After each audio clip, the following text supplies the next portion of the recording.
Hey there, it's Martin here from Man of Yorke. Long time no see.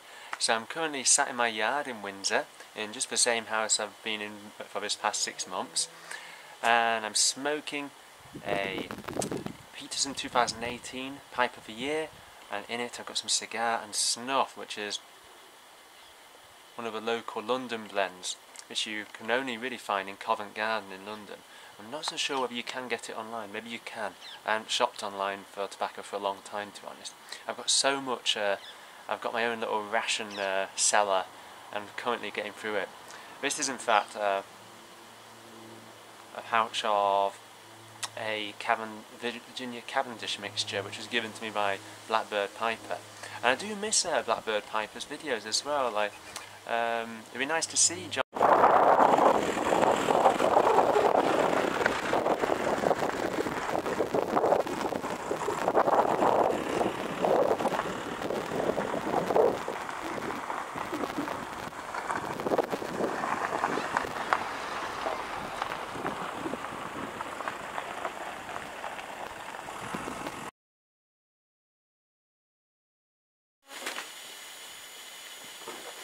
Oh, you see, this is why I occasionally don't post videos up, because my camera is so temperamental that sometimes it just turns off by itself. So what was I saying? I was saying, what was I saying 2 hours ago, I mean. Yeah, John from Blackbird Piper, you should come back to YouTube. I haven't heard from you for ages. If you haven't subscribed to Blackbird Piper's channel, he's like another young guy who does pipe smoking. And I feel like he needs to come back so that we can have solidarity together as fellow young pipe smokers. I think he used to be based in Manchester, but now he's gone back home to Scandinavia. So yeah, what was I supposed to be talking about in this video? Oh yeah, so basically as I'm going to abandon this video because I had literally taught for ages and then found out my camera was just off, and so I literally just like kicked myself and like came back into the house and had my dinner and things. But then I saw the comment from Three Rivers Piper saying that he hasn't seen me for a while, and I just thought, oh, you know what, this is why I never post videos nowadays, because I'm trying. 1 minute I'm sat down doing a whole spiel, and the next minute the camera kind of like does me over, and it's so annoying. So anyway, so I'm going to plough through it this time and just have a nice chat over a coffee rather than a pipe, because my pipe is long gone. So I finished that ages ago. Right, life update. I'm really sorry if I repeat myself, because I can't remember exactly what I was saying in that introduction. I can't believe how long I was speaking as well. I was speaking for ages, just talking to myself basically. Sign of madness. Yeah, so welcome to my room. So my tiny room. I did do a few videos in here, but I did have technical problems before, so I don't think you've ever seen me in here. Do you like? Can you see my plants in the background? Got my little. Let's see. Got my little calophyas going here. You know, like us millennials, we like our house plants and things. Yeah. Little mini monstera and stuff. Ooh. So yeah, it's like my real cluttered room because I'm moving out soon, and literally the whole room is just filled with loads of my stuff and loads of Rachel's stuff, which I ferried down from Yorke. And so I can't remember what I said at the beginning of the video whether I was moving out. But basically, Rachel she's got a training contract down in Slough, and I've passed my probation in my job as well. So we've actually found a nice little cottage to live in down here around Windsor. And so for the last time ever, we had a little trip around Yorkshire to see all the places that we haven't seen yet in Yorkshire, basically, whilst we lived there. And it's kind of crazy to think that I was based in York for around 7 years, and now finally I'm going down to the dreaded south and staying put as well, not visiting Rachel all the time on the weekends. What else did I mean to say? I was meaning to say thank you as well to people who wished me a happy birthday as well, because it's my birthday back in August. So thank you for Mark for that shout out. That's Mark from North East Piper, UK. And thanks for Tim from Wharf Valley Boy as well, who sent me a message over Facebook. And I think Dale Piper sent me a message as well. Thanks for that. Yeah, so basically a life update. After I went on holiday to Isle of Skye, which is absolutely gorgeous by the way, and I would recommend it to anyone. The only drawbacks to Skye is that it is incredibly touristy, but then I'm kind of one of the tourists as well, so how can I complain? It's all filled with caravans, and there's a lot of German tourists there in Skye actually. It seems to be very popular for European tourists, but not quite as many English as well. English people don't tend to visit Scotland much, I've noticed. It's very strange. We're always out looking for the sun in Spain and Italy and places like that, or Greece. But I think that Scotland deserves to be visited. British Isles has got so much to offer. Like, I much prefer at the moment going into British locations and foreign locations at the moment. Yeah, gorgeous place, so much scenery, and I can't wait to compile a video about it, like get some editing going. So much to kind of play around with, really, when I get time. After that, my nan passed away, and so after my holiday in Skye, I had a few videos planned and things, but it's kind of scuppered because sadly I had to attend the funeral of my nana, and so as a family get together and things, time for remembering. So I was kind of just sort of hanging around in Cumbria for a week with family and stuff, and then we I think it was my birthday. I think it was my birthday. I went to see my parents on my birthday as well. Visited Vindolanda Roman Fort. In fact, I'll try to embed some footage if I can do in this video.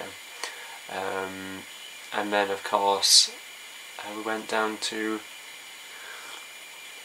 the Peak District with my brother, and that was where I lost my Zippo lighter, so I've been using kind of a candle lighter, which is quite embarrassing, but they're quite handy actually. These I saw Padre Piper using one of these candle lighters, or barbecue lighters rather, and they're actually really good. Like, it probably works better than my Zippo lighter because I'm not getting the fuel taste when I'm lighting my pipe.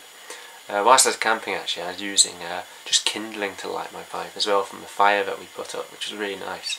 In fact, it was really, I quite like wood smoke. I think if I could, I'd just smoke wood smoke. But what was I smoking on that night? I was smoking Throgmorton on the Town, and I brought my mate a basket pipe to smoke Throgmorton in as well. He used to be a cigarette smoker and now he's quit, but he occasionally indulges in a pipe if I provide one for him. And yeah, he really likes Throgmorton on the Town as well, so gutted that McClellan's are all finished.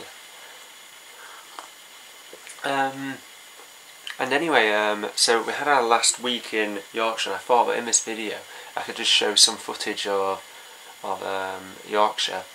Me and Rachel, we did a 3 Peaks challenge in Yorkshire. So the Yorkshire 3 Peaks. If you're not from the UK, you might not know what the 3 Peaks are. So basically they're the 3 highest points in Yorkshire, so 3 fells basically. They're not particularly high, they're only around sort of 700 and odd metres tall. And but you have, they're all close together. You have Pennygent, Whernside and Ingleby Hill. And all 3 are beautiful locations with really distinct scenery, and they're all very close together. So in a 25-mile hike you can walk all around them, so you can go up each one and down again and then to the next one and then back to the beginning again.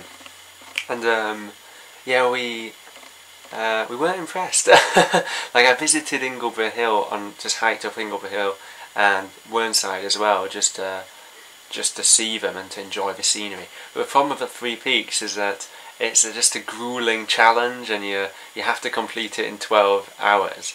And it was just felt like a death march, just marching up hills and for miles to get to the next hill and things like that. And it was just a little bit rubbish. I'm sure some people just love walking for walking's sake, but I love walking for the scenery really, and that's my thing.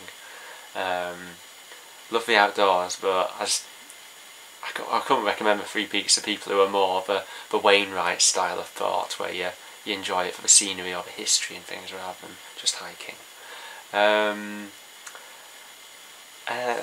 We went to Saltburn as well. Now the last time I was in Saltburn, I was actually being an extra, or standing actor as some people pretentiously call it, and because I'm part of an extra agency. It's quite a strange story actually, because when I first started my job with the Yorke Viking Centre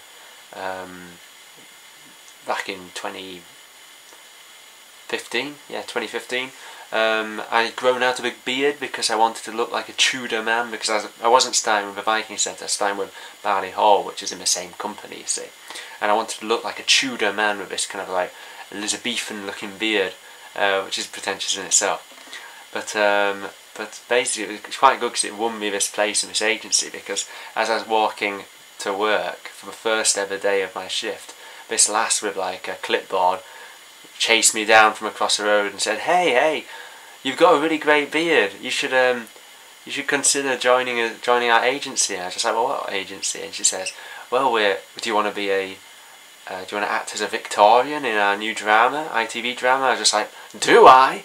And so the last time I was in Saltburn, I was with a Canadian friend of mine and another person, who we kind of like met at the dress up for it, what do you call it again, not the rehearsal, but when they basically give you your costumes and things and size you up and stuff. And us three we kind of went together and sort of buddied up and kept on going to all these different locations to film a drama called Dark Angel. Now if you haven't seen Dark Angel and you like really dark period dramas, I would recommend it actually. You might see a glimpse of me just on the coast looking like a dirty fisherman in the background of things. I think at one point I'm just like going around pretending to drink, and another time I'm like pushing a wheelbarrow and stuff like that. But it was a really strange thing, because when I went to Saltburn this time, that location next to the pub had completely changed, and it was actually just a car park, and it looked really drab compared to what it looked like when I was there before. But Saltburn is also interesting because there's it used to be one of these seaside resorts. Well, it still is a seaside resort really, but it's got a funicular that is really old, like it's one of the oldest funiculars in the country, and one of the oldest piers as well. And the pier has had some dramatic moments as well, because it's been shortened in length from storms, and also from a big like steel ship actually tearing through it at one point as well. So it's got quite a dramatic history. We also went to Flamborough Head as well, which I've never been to before for some reason. I don't know why, because it's one of Britain's most beautiful places, which has got chalk cliffs, and it's got a really ancient lighthouse dating back to the 1600s, possibly one of the oldest lighthouses in the country. Flamborough is also famous because it's got smuggler caves, and at the moment it's quite fun because I'm reading the short stories of William Hope Hodgson, his nautical stories, and there's a really good set of short stories all about a smuggler called Captain Galt, who it's sort of set in Edwardian times, in a time that William Hope Hodgson was writing, and just before the First World War, and so the stories start to take on an anti-German sentiment by the end. But as obviously tensions are growing, and William Hope Hodgson starts writing to appeal to audiences about that, and but it's really fun because basically it's just all about this very clever captain who finds ingenious ways to slip things past customs. And I thought, if only like there was a Captain Galt for the YTPC tobacco to smuggle our shipments back and forth, so we don't have to pay these awful custom charges. I can tell you what, when Mel Harris sent me a package, like, oh my god, it cost me a bomb.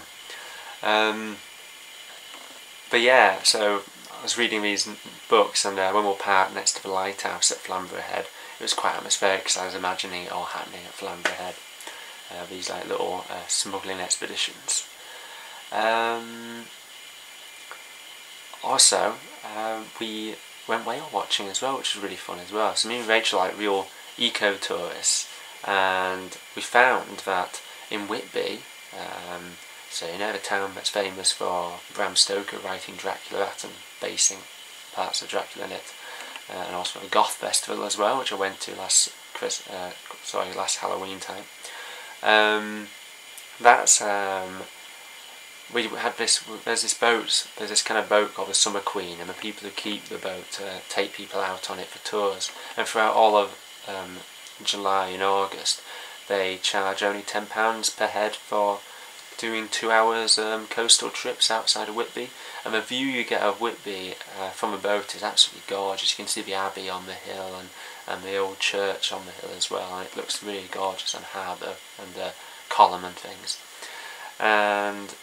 But when it gets to September, lots of pods of whales come into the harbour as well, particularly like minke whales, but sometimes occasionally humpback whales as well.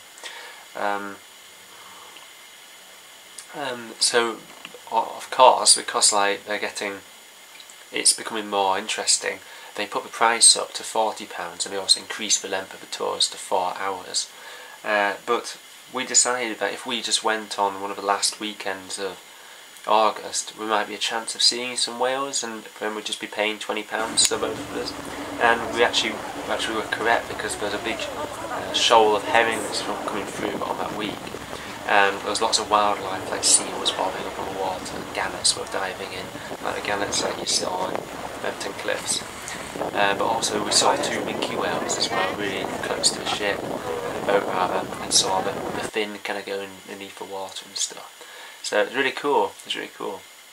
So yeah, I've been kind of enjoying my summer. It's been good fun, and now it's the house move to look forward to. So that's going to be a bit grim, but hopefully not as bad as last time. Because last time was just awful. We both were incredibly ill for it, but particularly Rachel. And this time I think we're going to be a bit more organised, and so it should be a bit smoother anyway. Yeah, so that's an update on life. Yeah, I've been watching most of the videos on my YTPC. I haven't been commenting because I just haven't had time. I normally watch videos before work whilst I have my breakfast, or sometimes when I get back from work between having dinner and things. So I've got kind of a strange sort of set routine, and then if I don't have enough time to comment, I just end up just watching the videos and it looks like I'm not there really. But I have been catching up on people's things. So yes, it's quite nice to post another video again, and I hope you enjoy it. I've got some things that I thought of doing before I had my hiatus, like doing a video about folklore and stuff. I wanted to create a little series of videos about folklore, and the next one I'll be looking at a round barrow that I saw last year, so that should be quite fun. And hopefully I can get the narration sorted, because I'm always having problems with sound jumping up and down and things. It's possibly because I'm putting my mouth to the microphone too close and things like that. I need to find a more professional way of doing it and a bit more skill involved in that. So yeah. Anyway, it was nice catching up, and see you all around, and hopefully catch you in the next video. Bye then.